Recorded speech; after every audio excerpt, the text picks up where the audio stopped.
Thank you, Mr. Chairman. Chairman Bernanke, earlier you were asked a question about the value of the dollar, and you sort of deferred and said, you know, that's the Treasury responsibility. I always find this so fascinating because it's been going on for years. Your predecessor would always use that as an excuse to not talk about the value of the dollar, but here I find the chairman of the Federal Reserve, who's in charge of the dollar, in charge of the money, in charge of what the money supply is going to be, but we don't deal with the value of the dollar. But you do admit you have a responsibility for prices. But how can you separate the two? Prices are a mere reflection of the value of the dollar. If you want to control prices, then you have to know the value of the dollar. But if you're going to avoid talking about the dollar, then all you can do then is deal with central economic planning. You know, if we stimulate the economy, maybe there'll be production and prices will go down. And if prices are going up too fast, you have to bring on a recession. You have to try to balance these things, which I think is a totally impossible task and really doesn't make any sense, because in a free market, if you had good economic growth, you never want to turn it off, because good economic growth brings prices down, just like we see the prices of computers and cell phones. Those prices come down where there's less government interference. But, you know, the hard money economists who have been around for a while, they have always argued that this would be the case. Those who want to continue to inflate will never talk about the money, because it isn't the money supply that is the problem. It's always the prices. And that is why the conventional wisdom is everybody refers to inflation as rising prices, instead of saying inflation comes from the unwise increase in the supply of money and credit. And when you look at it, and I mentioned in my opening statement that M3, now measured by private sources, is growing by leaps and bounds. In the last 2 years, it increased by 42%. Currently, it's rising at a rate of 16%. That is inflation. That will lead to higher prices. So to argue that we can continue to do this, continue to debase the currency, which is really the policy that we're following, is purposely debasing, devaluing a currency, which to me seems so destructive. It destroys the incentives to save.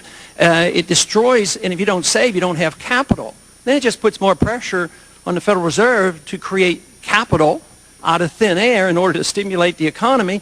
And usually that just goes into malinvestment, misdirected investment into the housing bubbles or the NASDAQ bubble.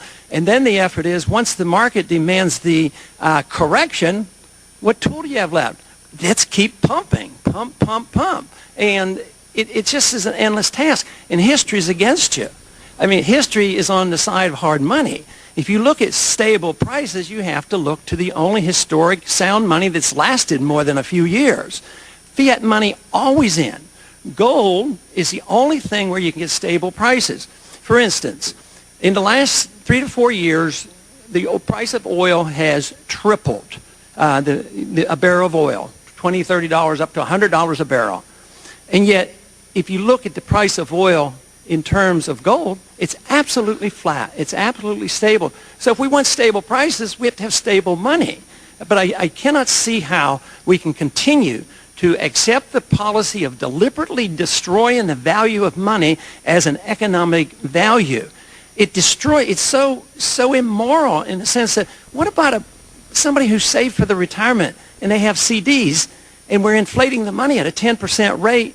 Their standard of living is going down, and that's what's happening today. The middle class is being wiped out, and nobody's understanding that it has to do with the value of money. Prices are going up. So how are you able to defend this policy of deliberate depreciation of our money?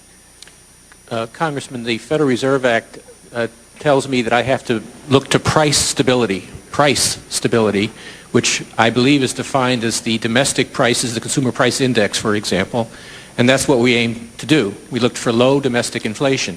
Now, you're correct that there are relationships, obviously, between the dollar and domestic inflation, and relationships between the money supply and domestic inflation, but those are not perfect relationships. They're not exact relationships, and given a choice, we have to look at the inflation rate, the domestic inflation rate. Now, I understand that you would like to see a gold standard, for example, but that is really something for Congress. That's not my But your achievement, we have now PPI going up at a 12% rate. I would say that doesn't get a very good grade for price stability. Wouldn't you agree? No, I agree. It's not the more relevant one, I think, is the consumer price index, which measures the price consumers have to pay, and that was last year between 3.5% and 4%. And I agree, that's not and not the a good PPI record. is going to move over into the consumer index as well. We're looking forward this year, and we're trying to estimate what's going to happen this year. And a lot of it depends on what happens to the price of oil. And if oil flattens out, we'll do better. But if it continues to rise at the rate in 2007, it'll be hard to maintain low inflation. I agree.